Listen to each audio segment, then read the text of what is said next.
The dinner table. Yeah, I'm just gonna get one more bite. What happened there? Wait, whoop. What's it say? I can't see it. Got it. Customize your dashboard.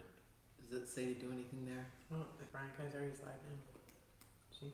Yep, came up. We're live. How long do you want the timer for? 15 or 20? Just give us like 15 minutes long. Where's the, He was running for an hour, right? Yeah. I think we were, yeah, we'll shoot for an hour. Right. It should be on the page, right? Show people signing in. There it is. Yep, we're on. We're on. We're eating. We'll be with you momentarily. Yeah. We got 3 minutes. Just gonna finish up this delicious sub. TJ, Yeah. that, Ruben. so I would have everyone disconnect off the Wi-Fi so we don't risk losing that. Yeah.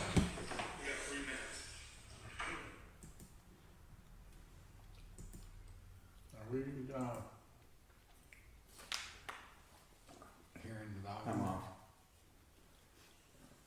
Get off the Wi-Fi.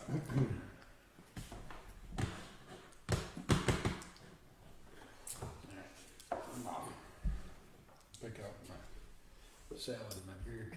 It's good. Snack for later. I don't know what's right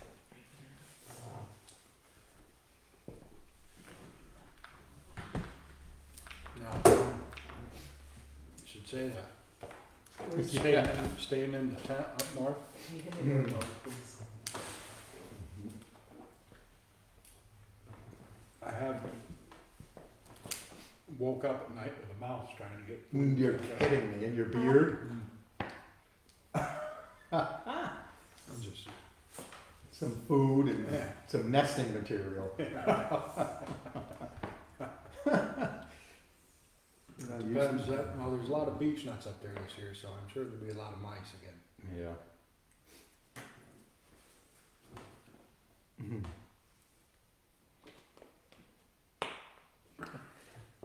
Good evening, and is this Duck Dynasty?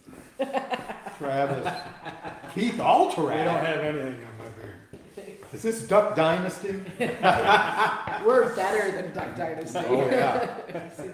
Yeah, we'll see. There'll be a name for it. Yeah. We got 1 minute to showtime. This is stuff. That's awesome. Brian needs a beard. Yeah, after I retire, I will be growing a beard. Oh, yeah. We can make that a topic. That'll be a, It'll be yeah. a Be a pool. challenge. The month, beard of the month. Yeah, Brian needs a beard. Oh, yeah. All right, we getting people signed on? Were we, so. were we reading the names? Hang on. Yeah, and, yeah, when we get to that for the, Right, I just. past, yeah. 22 people, oh, 19, we lost a couple. Oh, Who'd we lose? It must have been the beard. Oh, yeah, I shut off. yeah. I was on All right, we're ready. there. Ready? Yeah, it's Here we go. From the mountaintops of Grafton in beautiful Rensselaer County, we're live from the cdsc, Capital District Sportsman Center, cabin classroom. Welcome to our first cabin talk. We're going to talk about supporting our local businesses with a food segment, discuss past current events, and then we'll move on to our camp talk topic of the evening. And that will be this evening, food plots versus baiting. So have your questions, your debate hat on, get ready to roll. And then we'll finish up with our closing remarks. So I'm Brian Canzeri, Penny Spezio with a mouthful. Robin Parent, PJ. and PJ Hyde. Welcome, everybody. Yes. Thank you for joining us. So I guess we'll get right in. We're eating. Yeah. And you want to get on to our local businesses and people Yeah. supporting? Give our Tonight- list. tonight we got our food from Grafton Store, which is right down the road, which we happen to frequent a lot, seeing how we're right up here. I ordered the sub tonight, which is delicious. What kind of sub? I got a ham and cheese. They make a great sub. Bread's great. This is about my 10th Reuben in the past 2 months. You like Reubens? Grafton. What do you guys get? What do you got there, Robin? I have a humongous chef salad. It'll last for 3 days. They made a sub right out of the meat. Yep, I'll be able to make my husband a couple subs out of this one. Yeah. And I had the chicken Caesar salad, which was awesome. Nice. They do a good job there. Yes. I think what we're gonna try to, each one of these that we do, we're gonna try to get food from a different place. Different establishment locally and support them. Yeah. They support us. Speaking of, who do we have that supported us so far for our past events? Geez, Penny, you got a lot of support from Cambridge. Yep, Cambridge area. So we're going to do the past events now. So we just had the, Talking about the food The places, food. and The you food can places. add, yeah. yes, so we have had some good support from Country Gals Cafe in Cambridge. Country Gals, Yep. who are the owners? Todd and Jeannie Aiken. Hope you guys are on watching. If you are, say hello. Thank you. Yes. I love it there. We've been there a few times. Yep, and then come down a little bit further, Jeans has been a huge supporter. Where's thanks- James Place? North, Jeans is in Loomsack. Loomsack, Route 67, North Hoosick. Yep. Yep, I've stopped there while I'm working. Great place. Yes. We had the outdoor riot. In Giuseppe's did. Giuseppe's did the meal for that. That was fantastic because when we hosted the New York State Outdoor Writers Association, they did a fantastic job catering dinner here for us. So Giuseppe's, Route 7, and that's the Hoosick line, Pitchtown Hoosick line, Route 7. I think it is right, it's close. Yeah, thanks Carissa. Then Shagabell. Shagabell. Oh, yep, Shagabow. Scatico, Route 40, Shagaville, right across from Stewart's. Yeah, they've also supported us tremendously. Yep, absolutely. So thank you, and Yes. please support these people, if you're local diners and establishments, it means a lot. Yes, it does. Yep. You want to talk about seeing how we mentioned the outdoor riot? Bruce, you want to? We can hit on that. So we hosted the New York State Outdoor Writers Association. They try to pick a spot in the state every year to hold their annual conference, right? Yeah, it's like it's Kind of get together. And Yeah. so they usually pick just one county, but this time they started over in the Malta area and then came here to the school to see what we had going on here. So it was nice to have them. I wanted to give a special shout out to Dan Ladd, Bill Hiltz Jr., Leo Maloney, Glenn Sapier, Tom Schleider, hopefully I didn't butcher his name too much, Chris Paparo, Jared Villa, Steve, and I'm going to try, Dev Brunson, Ed Noonan, Larry DiDonato, and David Taylor. So it was great having all those writers here, and some of their spouses came, spent the afternoon here. We had lunch. They left for a couple hours, went out and explored around the area, and then came back for an awesome dinner by Giuseppe's. So it was a good time. It was. Good time. It worked out. It worked out well. There was a lot of work that went into putting that event on. We had a lot of great help to come up to help make that happen. You know, Dan Ladd, he runs the outdoor news, correct? Yes. And all the guests he had were, I mean, the credentials were Yeah. pretty impressive. I wasn't nervous at all until they all went around the room. They all introduced themselves, and I'm standing up in front of all these Yeah. people. And then I kind of, I had a little thing in my belt, my Field and stream writers, we had, I mean, the Yeah. credentials were impressive. Yep. So we're honored that they chose our Capital District Sportsman Center to have lunch and dinner and hold an event. So, Probably should give a special shout out to Jim Greeley and Terry Gifford too. Yes. Those guys were tremendous help Yes. in preparing for those guys. Jim and, The other thing is the outdoor news page. we should probably give them a shout out to the Outdoor News. They have their own Facebook page now. It's, you know, the paper's great and the Facebook page is as well. That's statewide. Yes. Yeah, Yeah. great. So what else do we have for upcoming events? What are we looking for? What do we have coming up, Robin? What do we have? Well, we already discussed the butchering class, Okay, when's that? okay, October 22nd. Yeah. So Friday October night. 22nd. That's a Friday evening, dinner time. Yeah. And what are they doing? Mike the Butcher. Mike Curtis the Butcher. Are you My on man there, Mike. Mike was here back in the spring, April 24th. April. Yes. Mike better be on. And he did a big game, not a big game, he did a butchering class. What do you have? I think he butchered a pig. A pig. And he made Now, ground up sausage and he ground it up right there and we cooked it that for day. lunch. and so we- sausage and peppers for lunch. Yeah, he did a great job. And so Mike will be back October 22nd, starting at 5? 5 p.m. I'd have to look. Yeah, 5 to 5 to 9. 9. Yep. So there'll be venison chili, Yep. and we're gonna be making venison burgers. And 40 spots were available. We're down to how many left? 2 2 spots left. 2. Should've did a spots giveaway. left. So sign up, go on to our website, which is cdsc.education, our website, or you can get a hold of a private message Penny and get the last 2 people signed up for that class. That's gonna be a great class. It It's gonna be is. a lot of fun. Mike does a fantastic job. Yeah, You get know, on the show. He's really good at explaining every aspect of it. Yeah. Although I do think the last one might be hard to beat. Yeah, we've got, Oh, you're talking about the comment? The comment section? from- Oh, yeah. yeah, From a 10-year-old. yeah, no, right. Yeah. It was a real good day. I don't even remember the question. I remember do. the answer. Mhm. The question was, who was the first male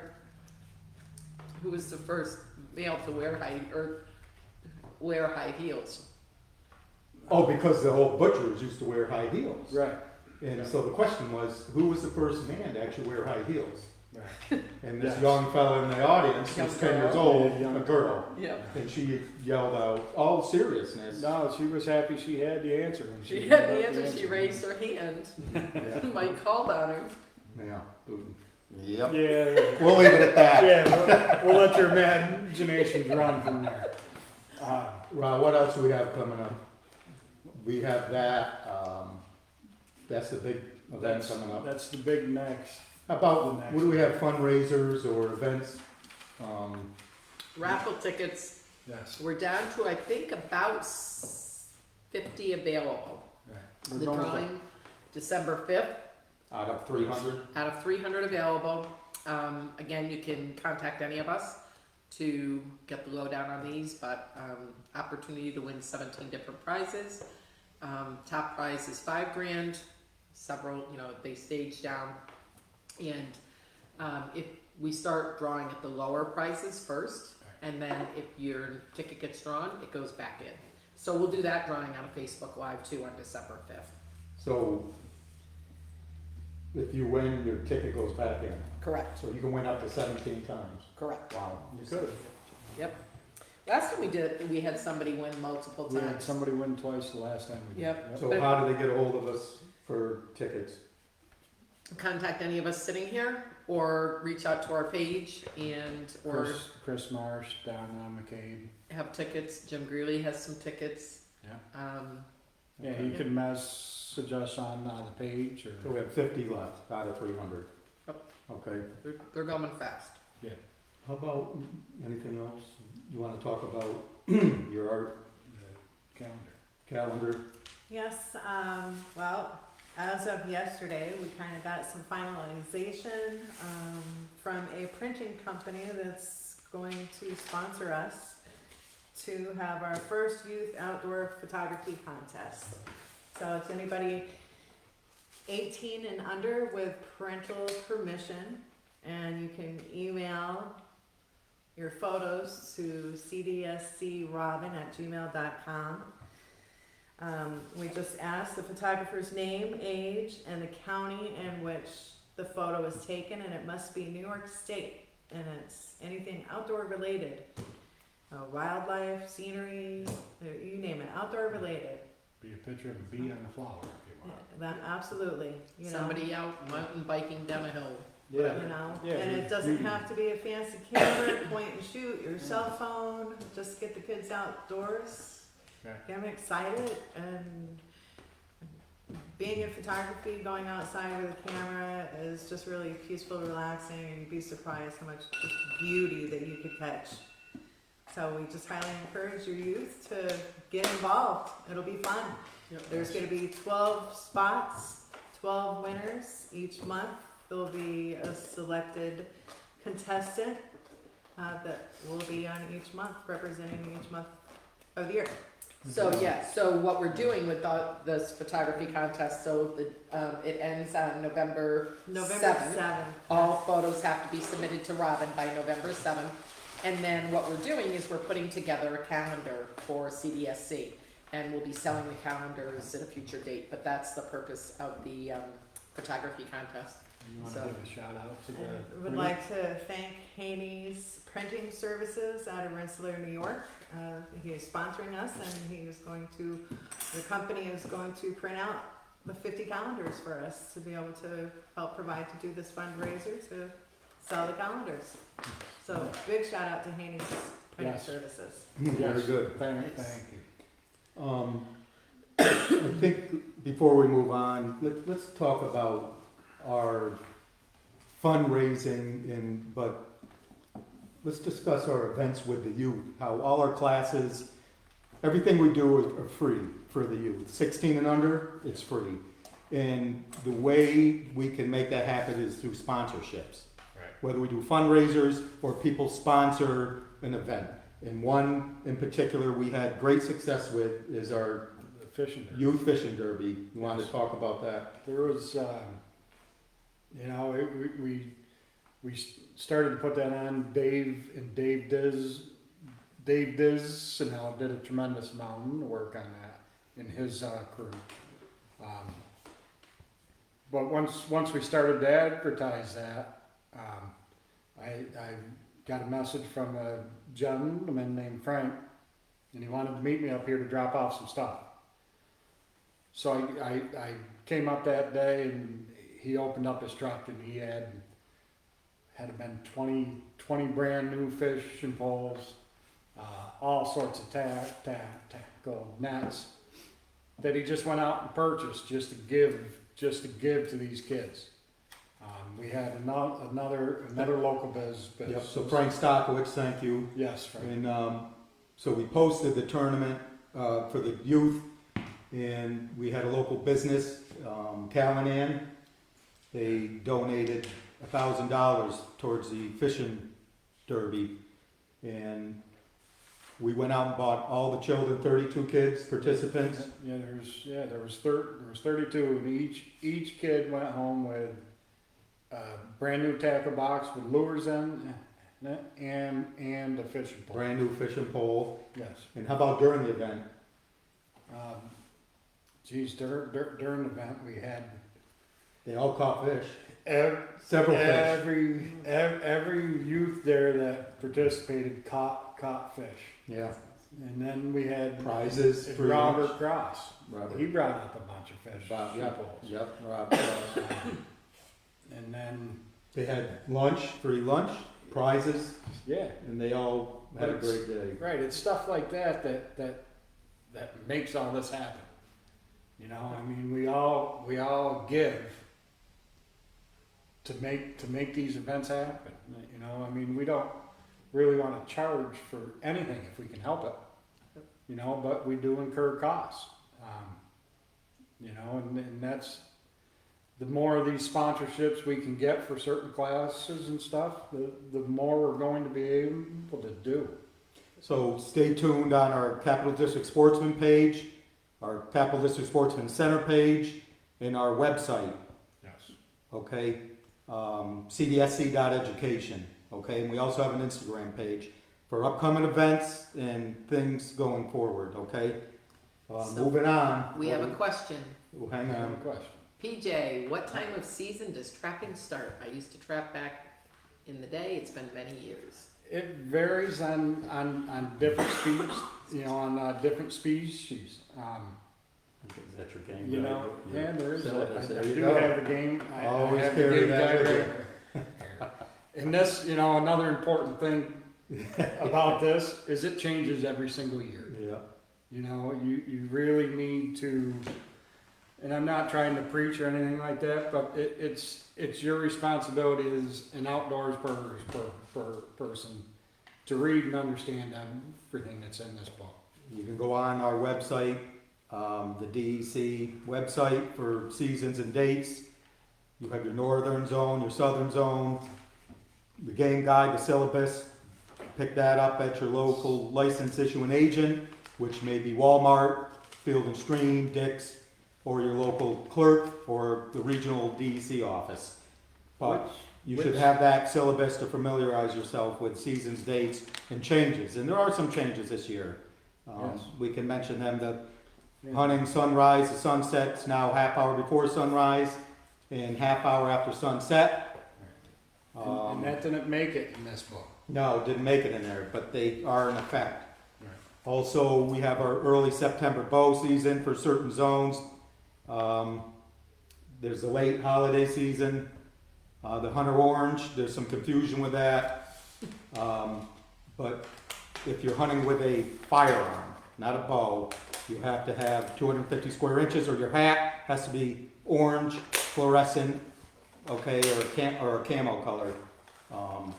Your hat has to be, okay. Well, to answer the question on page 63, I'm not going to read down through all of them, but you know, November 1st seems to open up a lot of it, but it's different to each region. Yeah. You know, but it's all on page 63. It's my favorite part of the book, by the way. Oh, Ed Milkowitz, don't ask the question I think you're gonna ask.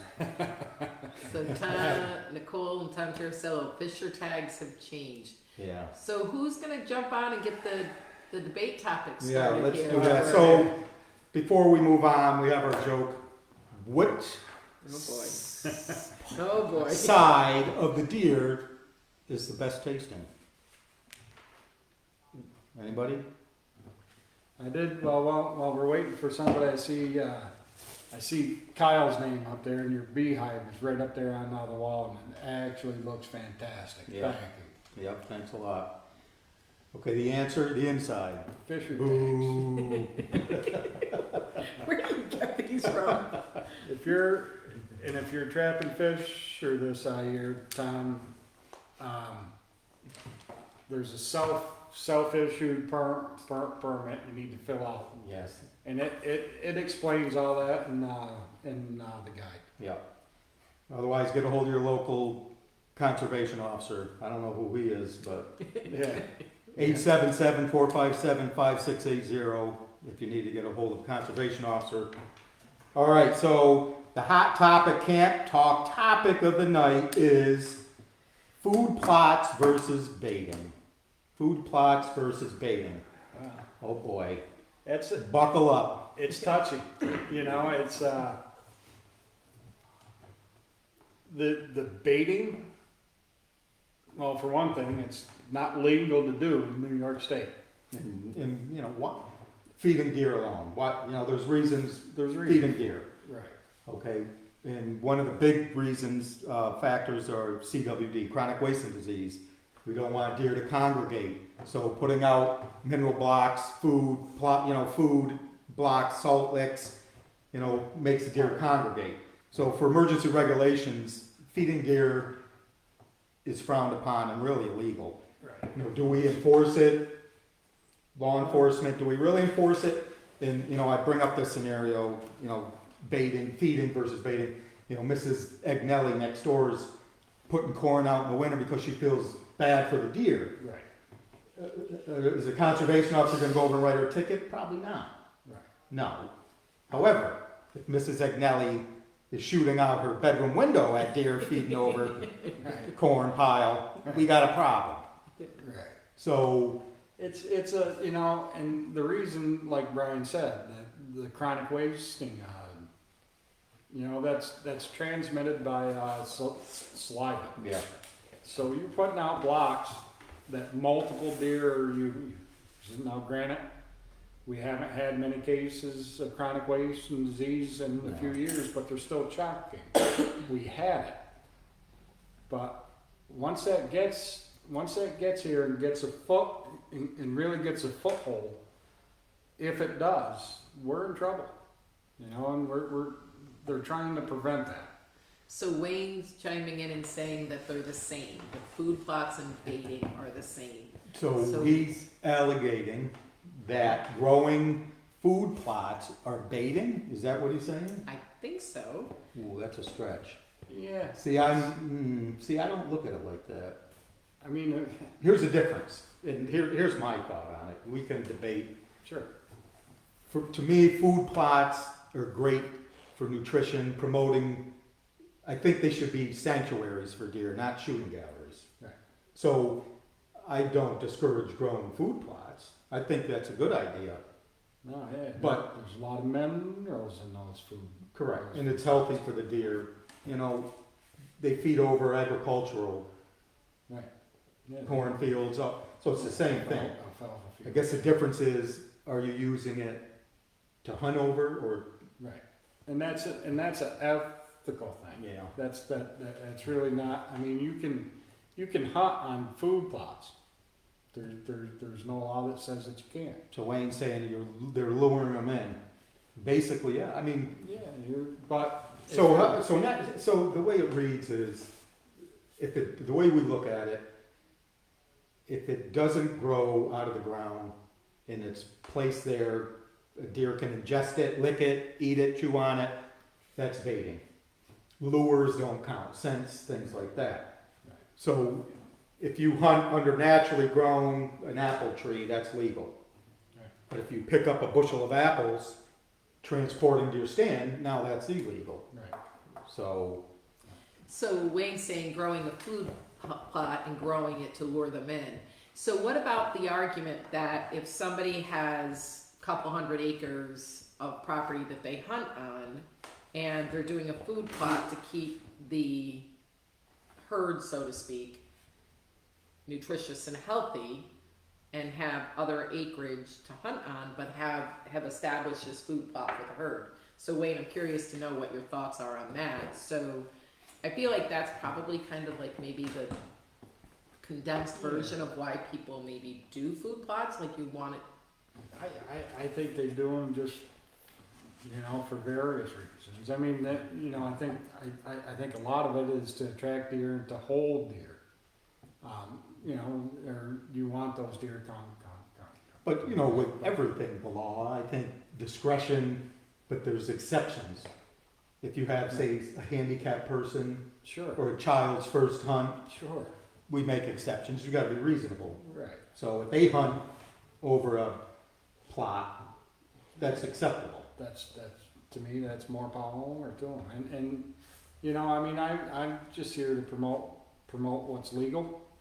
And if it's legal to do so, then it's legal. I mean, you know, the ethical thing we all have within ourselves, and everybody's ethics are different. Yeah. And that's up to each individual person. You know, and for me, you know, I'm a little different. I'm looking at a law. Right. Let's not, we're talking about this segment.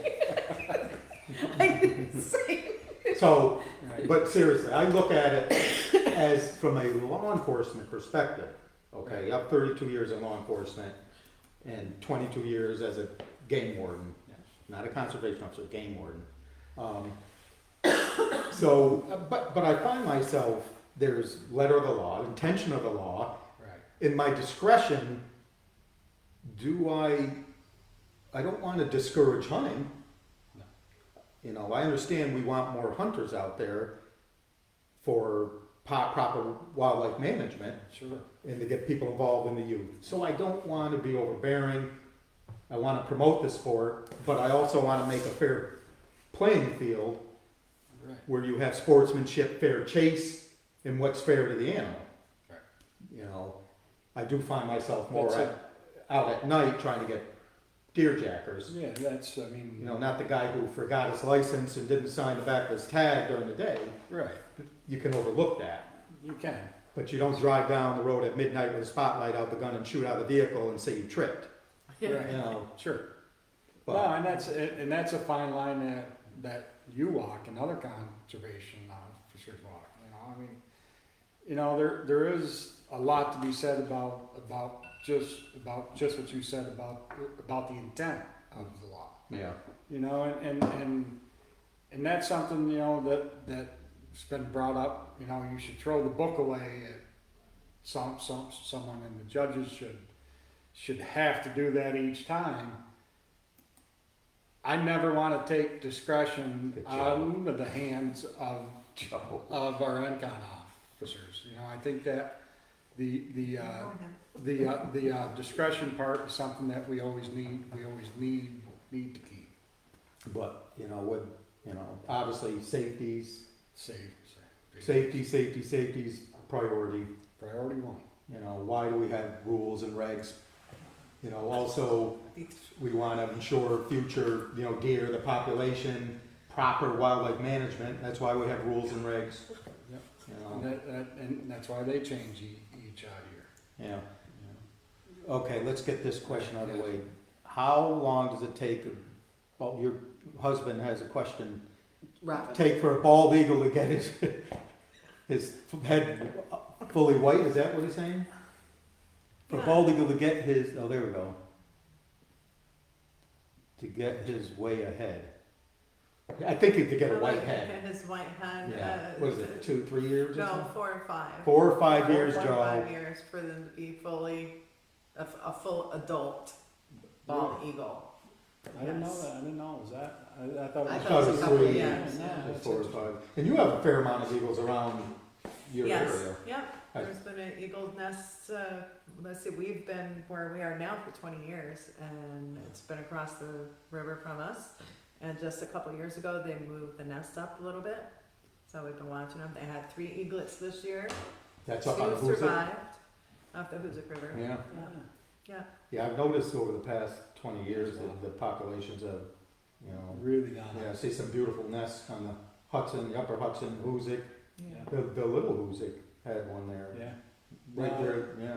yeah, I've seen them flying that. I think the Tom Hannock Reservoir had, I took a video of one just last Yeah, week there, sure.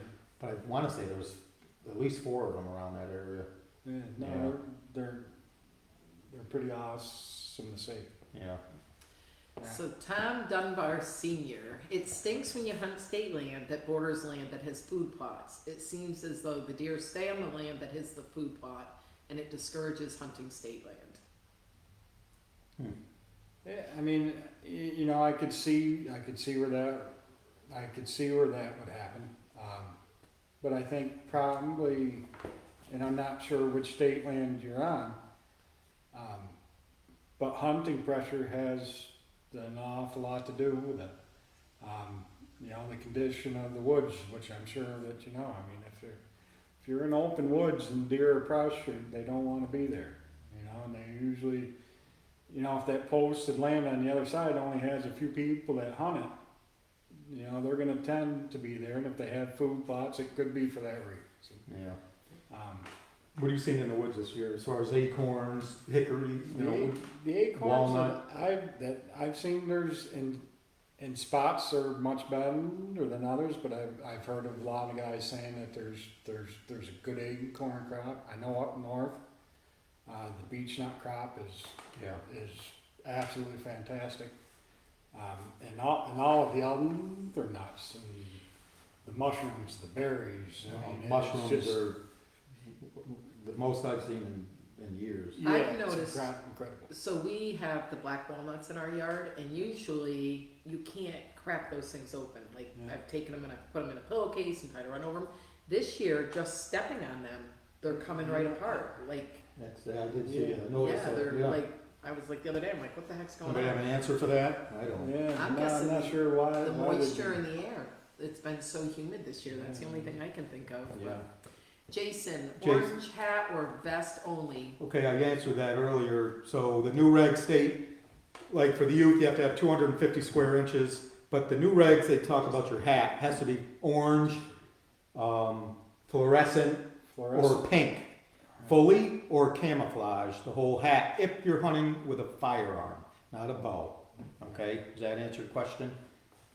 That's Yeah, all I it's- got. And it's always for the youth, it's always been 250. 250, and I believe it has to compass, I'm not 100%, but it has to encompass head, chest, and back. Yeah, usually a vest will cover it. Alright. Yeah.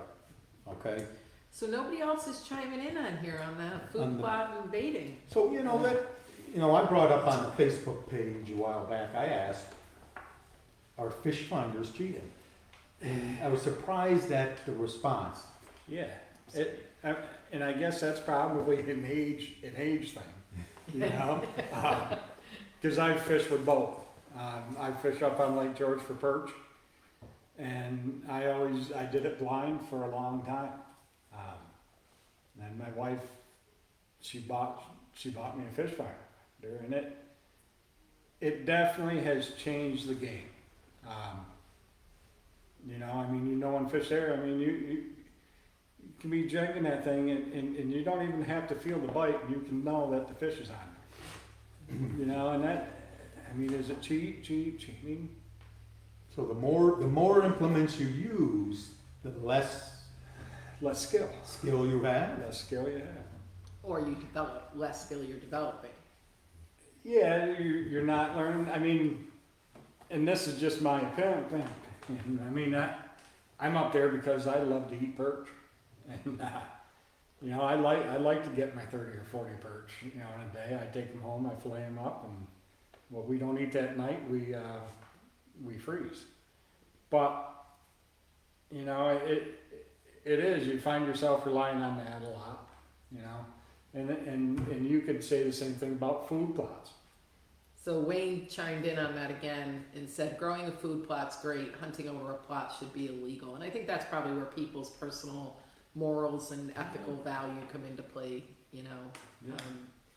So, Darlene, I So, really, but going back to,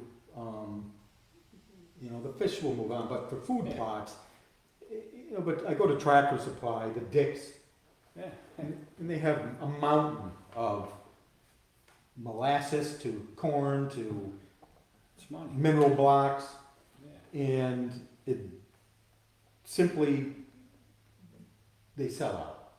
Yeah.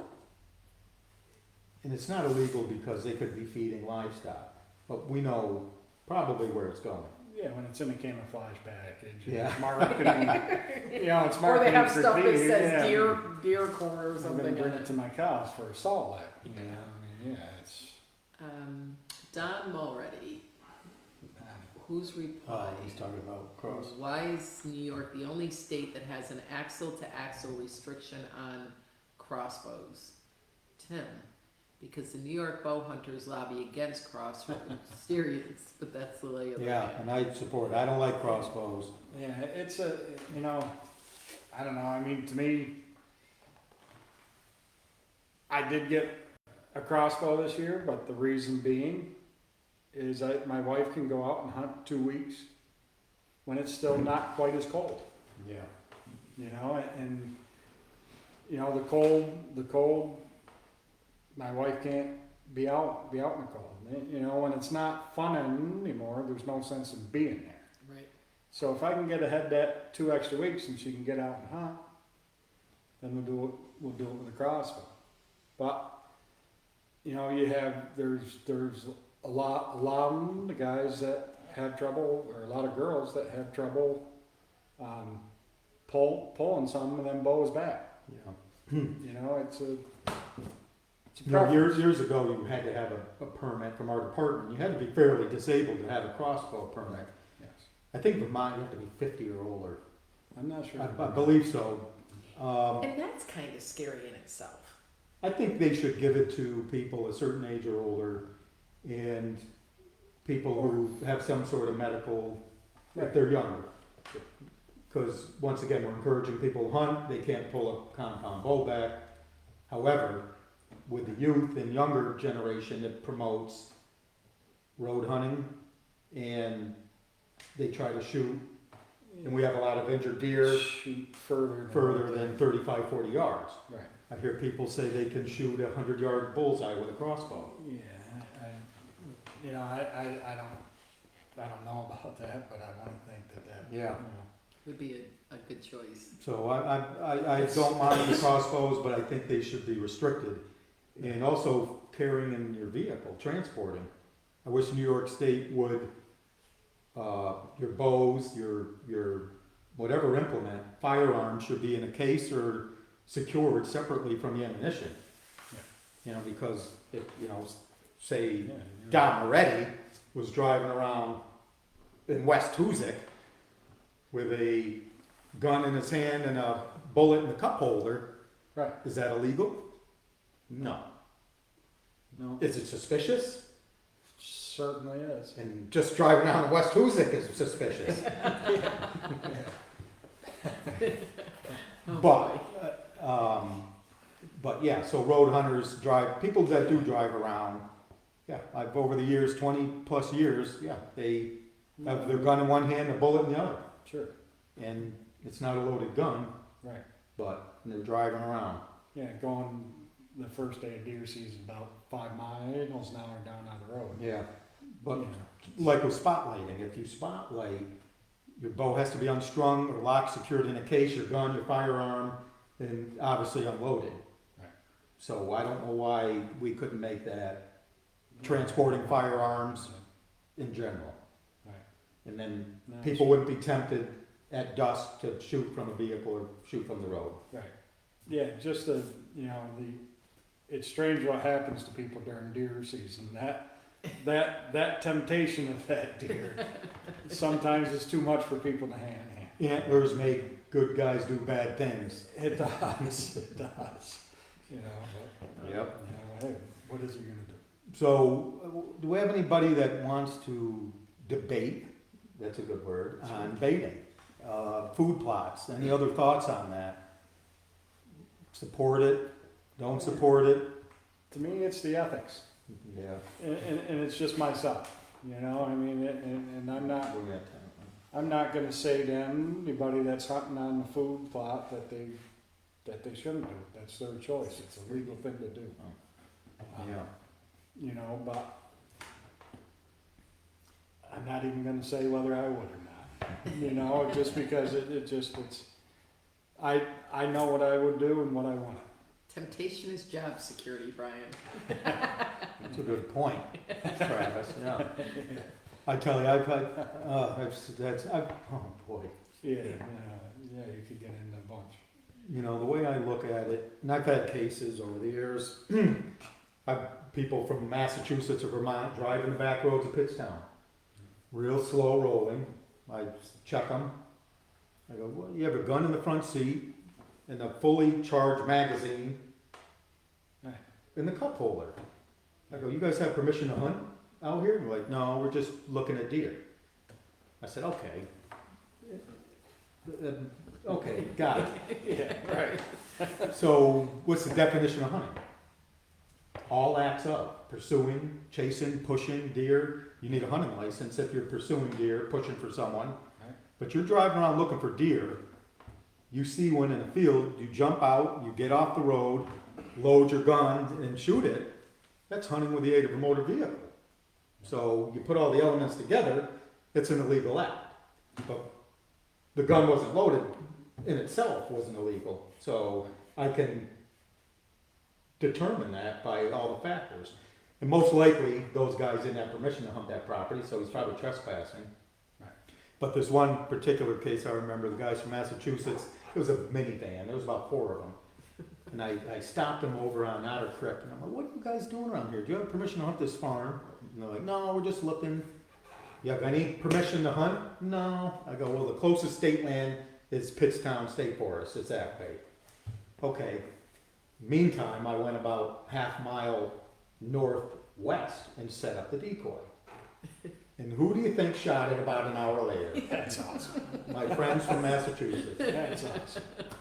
Unbelievable. That season, I think it was shot 7 times. Gosh. Twice in muzzleload season. Yeah, it's, I don't know. You know, I mean, you belong to all these clubs and you go to all these things throughout all the years and, you know, you try to promote safe and ethical and you know, and then you have something happens to people during deer season to make poor choices. It's Without the aid of alcohol, it just happens. yeah, it's, you know, I mean, you want, I don't know, it's, I just had a father and son this opening weekend of bow, hunting in separate areas over bait in the woods. That's what's frustrating to me is when you You alarm keeps going off. You have to go. You can. trying to keep people on track, just Yeah. saying, is when, you know, it's bad enough as an adult if you want to make a poor choice, but, you know, teaching whoever it is you're supposed to be mentoring, Yeah. your, Yeah. you know, the bad choices, yeah. you know. Yeah. Speaking of mentoring thing, we were talking and you know, this deer season, the mentor hunt, it quite literally just snuck up on me. And I really didn't look or inquire if there was somebody that we could bring out. So I sat home during the mentoring season. And, Yeah. Usually every year you bring a youth out turkey. yeah, we brought out well, that young lady went out and hunted with her grandfather. She did have a deer at 25 or 30 yards, but said she didn't have a shot, so she wasn't comfortable with the shot, so great. Yeah. But she did get to see some deer, she just didn't harvest one. But that brings me up to, you know, spring youth turkey is gonna be starting. I'd like to set up some sort of mentoring program that we could do through here. I know a bunch of people that would like to bring people out, or youth out. We just need the youth that are interested in going out. And I don't think that'll be a hard thing to find. No. But we should probably have some preliminary classes, and if it does well this turkey season, I have a few people I definitely want to contact for turkey season. One is Cook Hollow. Yeah. Don, Tyler, Barrington. We got to get them guys down. That, you know, if you're watching this, and I was going to ask you first, but you know. This is an I'm invitation. asking. So, you know, it'd be nice to get some classes together beforehand. I'm still kind of working on times. You know, that should be something we should be doing in probably late February, March. Now, when would we, like we did that hunting 101 class last month? Yeah, You mentioned before we'd like to do the turkey 101. yeah. When would we anticipate that? I would say it's usually the third weekend in April is youth turn. So do it sometime in March, so it's still Yeah, fresh in their head. March or beginning of April. I'd almost rather do it in March because, you know, April fishing starts too. it's fishing, so. Trout. Yeah. And we'll be busy with stocking, and Yeah. so I'd say March. We'll plan on sometime. We'll announce it on Some the sort of page. class, yeah. Okay. So before they scroll up, Kyle said, I'd like to see a kids-only designated fishing area. Maybe that's something the school can work on. I'd be willing to help and have an area in mind. And Alright. then Joe, Well, you should Nike. contact us. oh, From Florida. I was like, what do you, Joe, Brian, is the coronavirus found in deer in New York State? Have you heard anything about this? Oh, now I see what you're talking about. Thanks, Keith. Coronavirus with deer. I've heard it has, there were studies showing that it got into the weasel family, possibly. There's some studies in other countries. As far as the deer, there's, people have talked about it, but nothing, I've heard from our pathologist that, I've heard coronavirus. So I can't answer that, right, right now they're, what's that? How do we wanna respond to Kyle? Yeah, Kyle, if you have a place in mind, make sure you send me a message and we'll talk about that. Yeah, I think that's a great. If anybody has an idea, we'd like to sponsor a kids fishing derby or tournament, we could, shut an area down, rent a pavilion, designate a location, and we'll support it and get some sponsors and, reach out to us. Any of us, private message, or on Facebook, okay? We definitely would look forward to something like that. Yeah, I haven't heard anything about. I don't know if Stacy would know anything about coronavirus. Yeah. No, Yeah. I don't know. Yeah. I don't know, but I plan on doing some isolation up in the Adirondacks. You gotta put yourself in some self-quarantine. Oh, yeah. Yeah. How long you gonna be up there? Yeah, I'll be on and off. I'll be coming back probably 1 or 2 days a week, Yeah. just for work. Yeah. But we're gonna set up probably in a couple weeks, and we'll pull on to there the close of northern zone. So we'll be up there for a month or so, a month and a week. It's gonna be tough up there this side here with all of the beach nuts, Yeah. but it'll be fun. Still have a good time. Yes. So when Brian was just talking about sponsorships, so some of the ways that we're raising money right now, obviously, are through the fundraisers, through the raffle tickets. We're gonna do the calendar. People do straight up donations, sponsorships, but we also have merchandise that's for sale, hats, t-shirts, that kind of stuff. Every bit of support we can get is awesome, so that we Yes. can continue doing the stuff that we're doing. So just keep that in mind. We're gonna try to have the calendars ready by December 1st, so that might be like a good stocking stuffer, a nice little Christmas gift. And that would be a nice fundraiser. Let's touch base quick on our projects we're working on. You can see in the background, this is one of our classrooms we call the cabin room, which it's one of our classrooms. We wanted to have a cabin theme, and thank you to Gundrum Sawmill. Reinhard R.G. Gundrum donated all the rough cut lumber, and Tremendous donation. Yeah, that was awesome. several people helping out with this project. But let's talk about the couple of classrooms or ideas. Moving on to our next classroom, what are we going to call that one? I thought we were gonna call it the lean-to. Okay. And what would that be more geared towards? The thought now would be, to do some drywall out there, have some local artists come in, paint some outdoor scenes. And then, it'd also be nice to build the half lean-to right up against the That wall. would be awesome. We might as well have a lean-to in the lean-to room, Yep, absolutely. So Or we'll we probably- do that with logs, like Oh, an yeah, no, actual, it's gotta be an Adirondack style yeah, lean-to. like an actual So, yes. lean-to. So we want it to be appealing towards hiking, camping, Yes, I mean, we have outdoors, this part, the hunting and fishing we the covered, hunting and fishing, trapping. we have covered well, but we are looking for, it's a Capital District Sportsman Plus.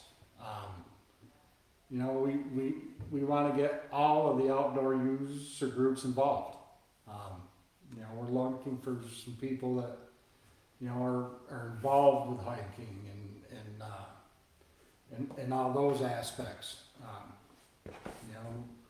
Me, I've been a hunter and trapping and fish my whole life. I mean, I know hiking trails. I know the passion that I have for what I do. And I know that there's people out there that have that same passion for the hiking and the biking, and they're the people that we're looking for. Snowshoeing, cross-country skiing. Sure. Yep. Yeah, If you do it outside, we support it. yeah, we want that theme, and I think that'd be a Probably have great some better classroom. ideas. And if Yes. different groups or they wanna come rent not rent, but use a classroom for the day, you'll have several classrooms to pick from. So what's the third classroom? What Well, do we wanna? before we do that, I think we should address, Scott Goldstein said, what's the difference between feeding or having a food plot? One's legal and one isn't. Brian touched on this earlier, Scott, I don't know if you were online then, but basically what he was saying is that anything that grows out of the ground or is rooted is a food plot and is legal. Anything that you're carting around and feeding, that's what isn't. Did I sum that up right? Yeah, if it's planted Planted. and growing, to my understanding, I mean, Originally, originally it was, agricultural practices, things, natural orchards, things growing naturally, is fine. But once we start introducing our own food items, moving them around, then we consider it baiting and salt licks, and feeding deer to congregate to a food source like mineral blocks. We have our emergency regulations for chronic wasting disease. That's why it's not legal to really feed deer to begin with. And then when you talk about baiting, drawing deer in for a hunting advantage, okay, that becomes, more of an ethical sportsmanship issue. But hunting over bait is not legal either. And that's something, obviously, we enforce more than just feeding deer. But they're both illegal. Our discussion earlier was food plots. So if somebody grows a food plot, it's an agricultural practice, really. But if they use it as a shooting gallery, is that ethical? Is that baiting? Or would it just be considered a sanctuary for promoting healthy deer populations or whatever it may be? So that's the debate, okay? Jim, I can't read your thing because I can't see the whole For all thing, those, so those I'm that trying hunt. to, So he's saying for all those who are opposed to hunting over a food plot, I have one question. Do you hunt over cornfields or alfalfa fields? There's no difference. and then it says. No one says you have to shoot whatever comes into the field. However, it does give them ethical hunters. The opportunity to be more selective. You as the hunter have complete control over whether you harvest a deer or not. And that's the whole, people's own morals and But, ethical values. but to repeat before, if you're a new hunter, a youth, or a handicapped person, yeah, Right. that's different. So yeah, we want, discretion, right, good discretion. we Use want your to promote the discretion, youth and promote the handicap and Give them the to opportunity. enjoy what I've been able to enjoy my whole life. And there's exceptions for everything. Sure. So, yeah. So, third classroom. The moving on to the third classroom, and we want to name that one The root cellar. the root cellar. Well, So what would happen in the root cellar? Homesteading, Homestead. and he's gonna lead what that. do you think, Robert? Gardening. What food do you think we should have there? What else? Well, I think we talked about having a garden out here in the spring. Right. Tom said we could plant as big a garden out there as we wanted to. So it'd be nice to have a community garden. We're gonna be looking, Yep. we'll be looking for people to help along all of that when time comes. Penny and I talked a lot about, she mentioned homesteading, I don't know much about it. But canning, a lot of canning and preserving. Yeah. It's a lost art. It is a Oh, it lost is. art. It is. It is. And it's funny because so many people are like, oh my gosh, I can't believe you do all that. It's not hard. It's really easy. And, space is probably the biggest thing, is having enough space to do it, and having the right stuff. But again, it's not hard. So in today's, day and age, it's almost a necessity. But the youth, they've lost all these. It's not being taught. Yeah. There's a group of kids, well, they're older now, but there was a group of 6 or 7 kids that I used to have at the house a lot, and we would spend an afternoon several afternoons canning and making pickles and canned beets, and Yeah. I have pictures of them like standing around what they did, like just super excited to be able to learn how to do that stuff. I'm gonna address a question for, I believe it was Kyle. Yeah, about the It's a youth outdoor photography contest, so the contest is for youth to get involved, take the photos and submit them with parental Permission. permission. so we're 18 looking and for the under. kids to take the pictures. So what Yes. age is the youth problem? Uh, 16? We No, did we 18 did and under. 18 and under. Oh, 18 and under, 18 and okay. under. So Yep. And there is, there's just so many, we walk by the little things all of the time. And if you could take the time to stop and look at those little things, and a lot of the photos that Robin has done in the past is service just come out. tremendous photos, and that's just taking the time to do it. Yeah, I think, are we on or off? We're What do you want? Technical difficulties, if you see them, stand by. It's like the last one we did, the last 5 minutes. The is- last 5 minutes, Yeah. yeah. Yeah, right. feel like So with this contest and getting the youth involved, it's pretty awesome to see what they see and what we'll be able to see through their eyes when they Yeah. share with us. that shouldn't be So we're going just wrong. really excited. Oh, Like there's getting them still stuff outdoors going and on. involved. Excuse me. Jim, do you still see us? Give us a thumbs up or thumbs down. Yeah, we're not sure if we're still on or not, but. Looks like Here we go. back.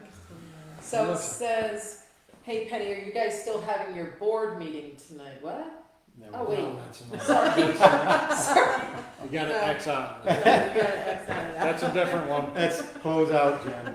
There's too much information on our screen. Thank you, Jim. Thanks, Jim. Oh. So getting back to, a big part of obviously the Capital District Sportsman Center is promoting youth, but people to get outside, but educating the youth in all these things outside, to be self-sufficient in how to hunt and fish and garden and plant and tree identification.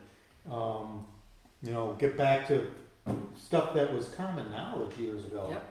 It just happened. And it's been lost. We rely too much on technology in the grocery store. It's funny when you go to,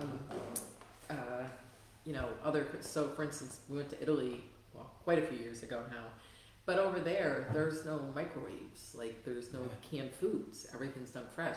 And I always tell people, like, if you're eating something that's quick and easy to make, it's probably not good for you. If That's you're opening up a package and throwing it in the microwave, or, one of the biggest ones for me is macaroni and cheese. Like people buying a box of macaroni and cheese and making it, it takes the same length of time to make homemade macaroni and cheese. But people just, it's just where we're headed, and it's just trying to get back to the basics. Yeah, and it's easy enough to get caught up in. We're all busy, we all work. And it's that's an easy thing to do, and when you're canning or doing stuff like that, it's time. But Yep. it's also good time spent with friends. Oh, yeah. Which brings us, the school and the events we have and the classes are things that people can do as a family. Sure. Yep, The absolutely. adults can bring their children. Yes. The big game butchering class coming up, Yes. It's all. free to the youth, but There's quite a few parent-child combinations coming. Nice. We lost a question, PJ. Can you scroll up? I don't know what it is, but somebody asked if bear and something about our bear and deer on the same property, and then there was a question above that it scrolled too fast. I'm not sure if I can scroll up or not. I tried to do it on my phone. we can go back over some questions when Yeah, miss we and can. answer them on the page. This link will be up to view, and people can review it, watch it again later.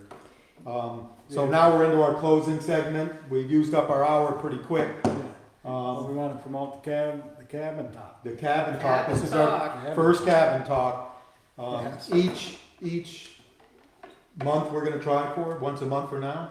Yeah, why don't we start off with once a month, right? And we're gonna have the topic, the camp talk topic of the night each time. Yeah, and I think we could get, Some bring ideas, in some guests as well. guest speakers. Yeah, and if you guys have some ideas about, If you wanna be a Any guest topic. speaker, So we're gonna start doing this bi-monthly right now.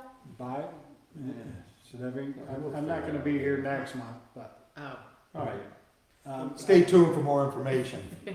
But we're gonna make this a regular thing, cabin talk. Yeah. How do people reach out to us again? Let's, all the, so via email, which is capital_dsc@gmail.com. You can contact us through the Facebook page. we have two of them. Two of them, the Capital District Sportsman Plus, which everybody's watching on now, or the Capital District Sportsman Center. And then also our website. You can reach out to us through our website. please like that center page. Yes, make sure you like the center page. That's a new page. And it's not up and running just yet, but we actually have a phone number.